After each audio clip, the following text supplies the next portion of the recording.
మన ముఖ్యమంత్రి చంద్రబాబు నాయుడు గారు ఈరోజు గుంటూరు పర్యటనకొస్తే రాష్ట్రంలోని అనేక ప్రాంతాల నుంచే కాకుండా పొరుగు రాష్ట్రాలలోని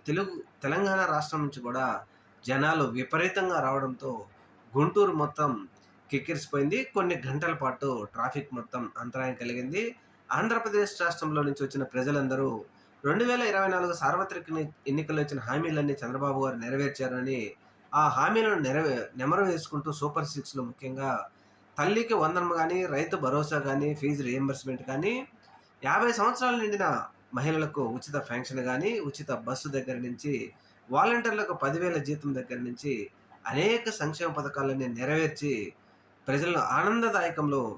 ఆనందంగా ఉన్నారు కాబట్టి, సంతోషంగా కృతజ్ఞతలు చెప్పడం కోసం చంద్రబాబు గారికి తండోపతండాలుగా గుంటూరుకి ప్రజలు కదిలి రావడంతో గుంటూరు మొత్తం ట్రాఫిక్ అయిపోయి అక్కడ ప్రజలందరికీ తీవ్ర అంతరాయం కలిగింది.